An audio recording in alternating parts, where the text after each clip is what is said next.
オスリシンゲポ塩田正宏です。本日は高木先生にお越しいただきましてよろしくお願いします。お願いします。高木先生は竹之内流美中伝をやられていて、皆さんご存知ですか？知らないです。戦国時代から続く呪術なんですけども、日本最古の呪術って言われてるんですよ。最古と言われてるのは一応文献として残ってる中ではという。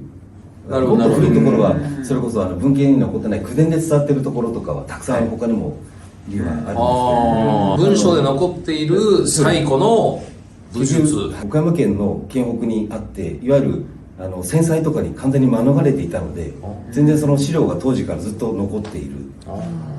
なので全部歴史がたどれるっていう意味で、最古というの中の一つと言われている。我々そこの4代目から流れを受けた美中の街中に伝わった流派っていう竹内流美中伝っていう名前になってます。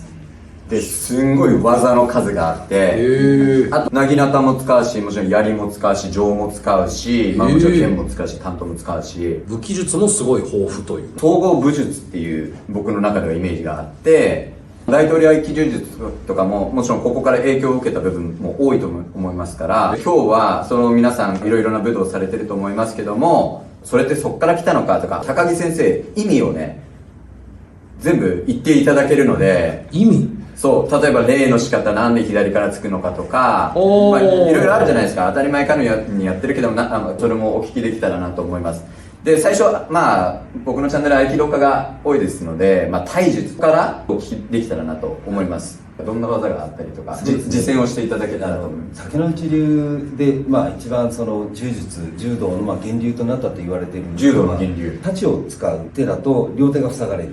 はい、でも小太刀って短い剣を使う場合には片方の手が空くので、片方の手で相手を掴む、あるいは手を取る、あるいは打っていくということができるので、それが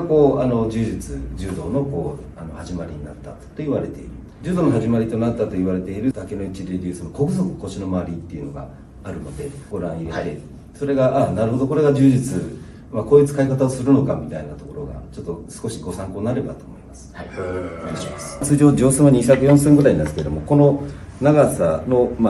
大体半分ぐらいですね。これが1尺2寸から1尺3寸、これちょっと長めに作ってあるんですけども、そのぐらいの長さにしたものを小具足腰の周り、小太刀としてこれを使うという。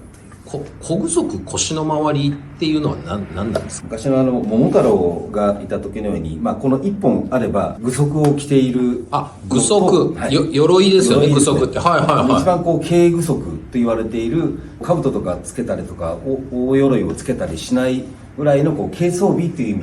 味で使われるという意味もあります。が小具足、の腰の周り、腰の周りっていうのがその刀の意味ですか？あとはその腰を実際に周りを動かして、その体を回転させて使うという意味でも、その腰の周りっていう意味が使われる。めっちゃ合気道っぽいじゃないですか。いや、そうですね。はい。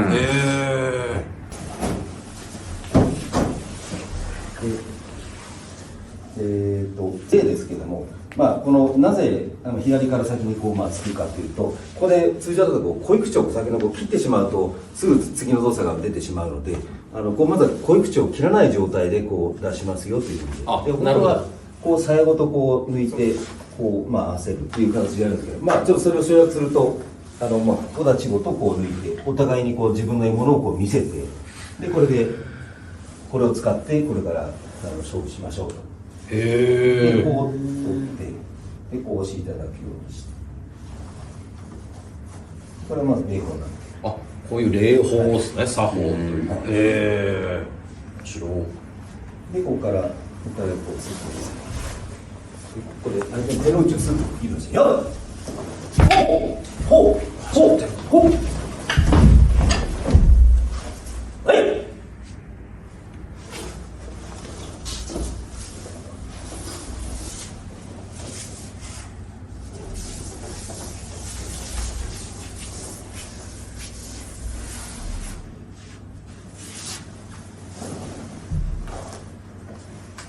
っていうのが小具足腰の周り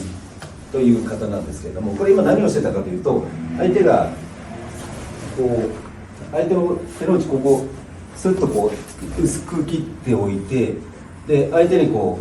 飛び込ませて相手が切らせて、でこれそれと相手の手の形を変えて引き込んで、で相手にこう突き込むようにしながら相手を反らしといて、相手がこれ嫌がったのをこっちにずらした。でこの時にこの肘関節と足を取っておいて、ここでバランスをこう崩しておきながら、これ相手にちょっとこう跳ねて、で跳ねたらそのまま足がここにスッと入って、でこれも切ってるわけじゃなくて、ここにこれでいつでも打てますよっていう形にして途絶えておく。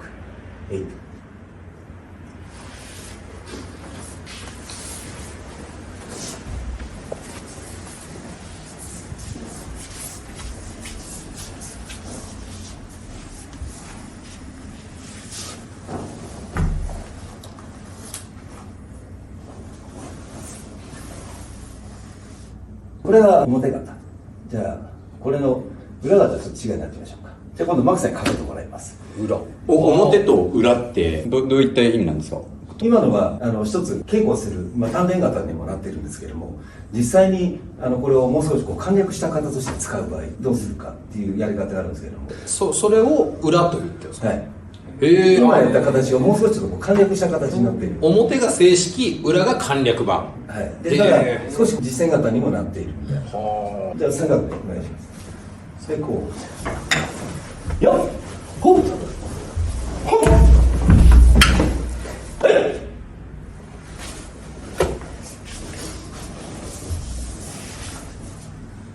つまりね、一旦相手を止めて、その押して引いてっていう部分をそこを省略している形になっている。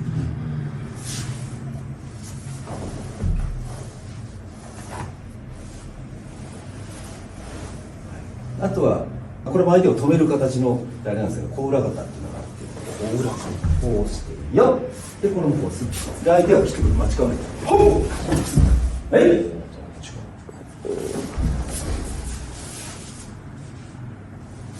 そういう形でこれも相手を止めるっていう使い方がある。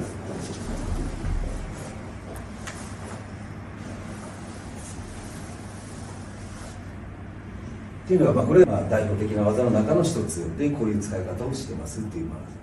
例です。こういう技が何個ぐらいあるんですか？この小立ちというかに関して。表型が25本、裏型が55本、先の裏型が18本。で、はい。合計100ぐらい。100ぐらいで、小立ちの方だけでそのぐらいなんです。小立ちだけで100。であと太刀やら棒やらなぎなたやらがあるんですもんね。そうです。全部言うと1000の技すごっ。正先生今の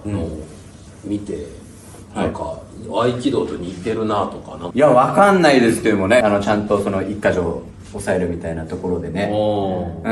今みたいなこう一瞬で決めるこう場だったらだいぶ使える部分もあるし、でもやっぱ回転も混ざっててね、裏はね、裏っぽかったですね。そうですね。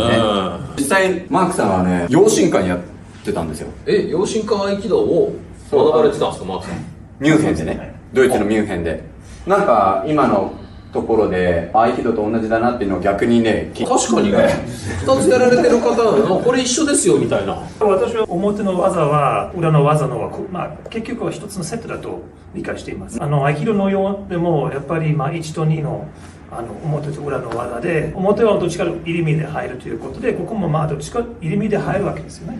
そして裏の方はさっきの見られたのは合気道の裏でもですね、つまり吸収するわけですからね、相手の力ということですね。それで回して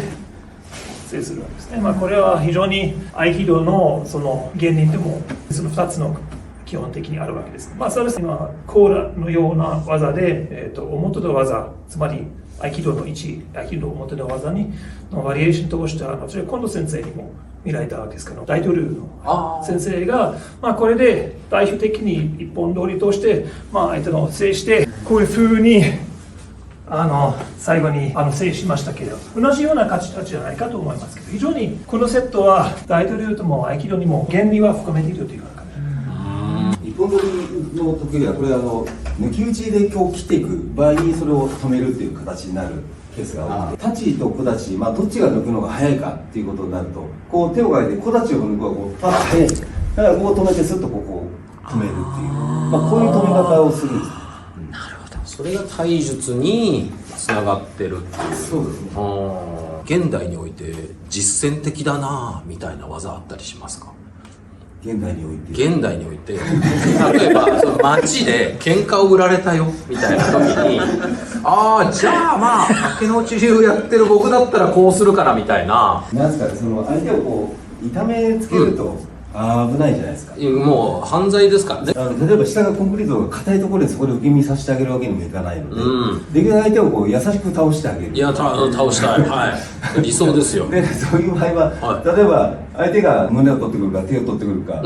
してきた場合、そうですね。こっちにいたら例えばこう取ってきたらこのままスッと軽く撫でてあげるようにして、このままスッとこっちに入って、このままスッと直して、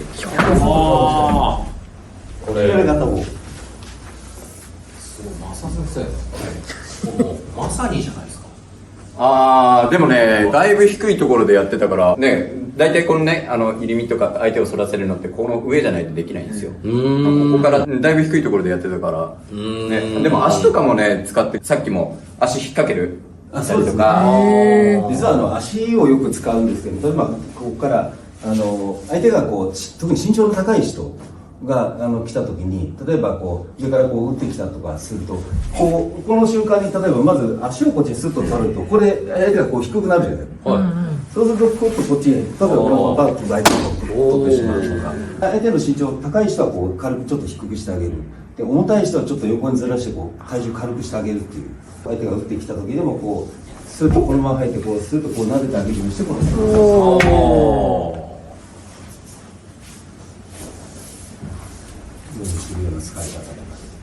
やるときに気をつけてらっしゃる。例えばその合気道とかだと、姿勢とか、そのなんかこの胸を張りましょうとか、なんかいろいろあるんですけど、そういうのって実践されてるというか意識されてることあるんですか？自分の、姿勢もさることながら相手とうまく同体になるっていうか、相手のバランスをうまくこう使いながら自分と一体となってこう技をかけるみたいな。そうすると相手も自分一人動くと相手がこう振り回されたりしてこう怪我しちゃう場合とかあるんだけど、それがないようにする。合気道の親じゃないですか、絶対。ここから来てますよね。さっきの死んだ三郎義満じゃないですけども、それがその武田宗覚に武術を教えたみたいなことをね、源泉は一緒なんだと思うんですよ。で、戦国時代からだって相手を、殺さずにやるっていうことが元だから絶対一緒なところがあるんですよ。その戦国時代から殺さないようにしてたんですか？それはなぜかというと、例えば試合にこう私がマキさんにこう勝ちました、でもそのマキさんの子供とか親兄弟、親戚中がこう今度逆らいまして今度家族をこう誰か人質にして楽しめたりとかするじゃないですか。そうするとお互いがこう不幸の連鎖に始まるじゃないですか。だからそうじゃなくてお互いがこうお互いこう生かし合っていく。でその中で勝負を決めるけど、昔のだから合戦とかって大将同士の一騎打ちで他の人はみんなその勝った方についていきますっていう。そうなんですか。その一つはみんなこう助けますっていうのが前提となってやってるので、お互いがお互いこう殺し合うっていう負の連鎖が生まれないような活躍がずっと作られてたんですよ、日本は昔。めちゃくちゃ素敵っすね。すごい。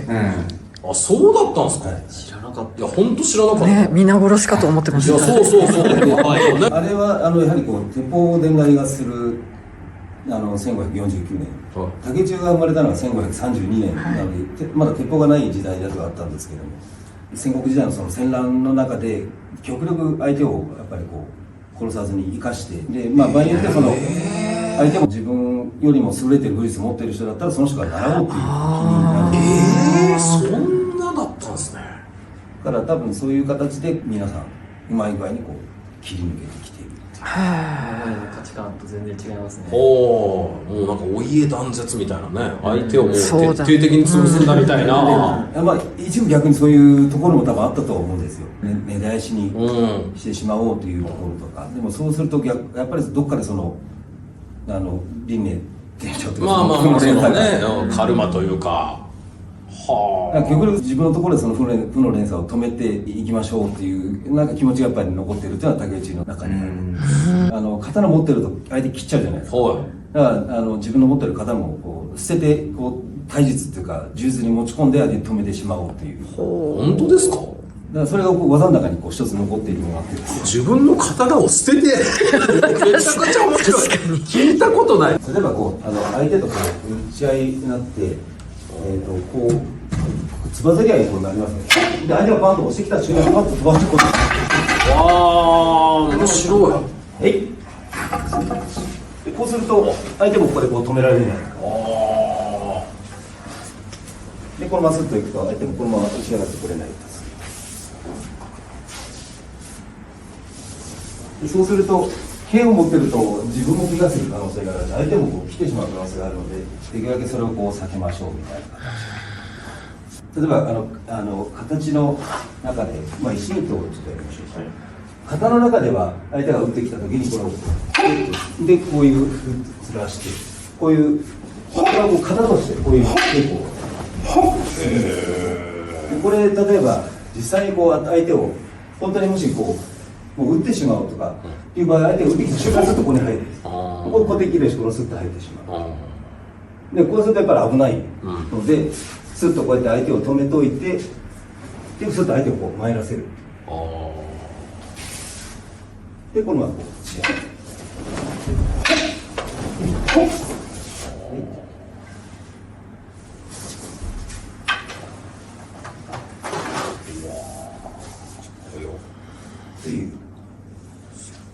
これ竹之内流に限っての話ですよね。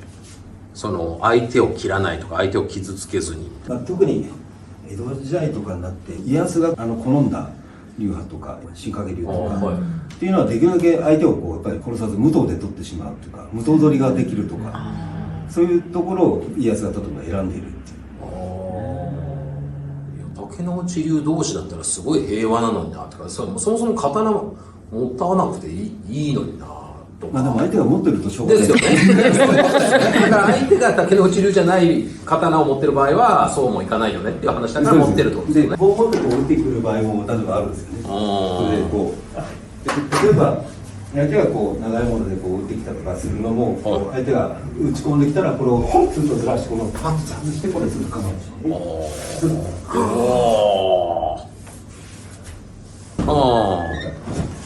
やっほうしたらこれでこっちの裏を取り返す。取ろうとしてきたやつをそうっていう方にもこう変化できる。相手が打ってきたとすると、やっぱり棒を持ってる人ってなかなかこう自分の棒を離したがらない。だからやっぱりこうピュッと持つとこのままこう倒してしまう。正先生、棒術もあるじゃないですか。見てていかがでした？でこれすごい長いんですよ。あ、そうなんですね。めちゃくちゃ長い。だってこんぐらいですから。合気道の半分まではいかないけど、さっき昔過激っておっしゃってたけども、そうやっちゃいけないんですよ。子孫も含めてこう恨まれたりとか、だから分かってる流派はね、こういうちゃんと平和なね、後にも自分の子供が殺されないようなこうやり方をやるんですよ。なんで次元流とかすごい過激なものはありますけど、いろいろなことを分かった上でこう作られた流派なんだなっていうのはすごい感じました。で、合気道にも活かせる部分もあるだろうし、他の武道とかでも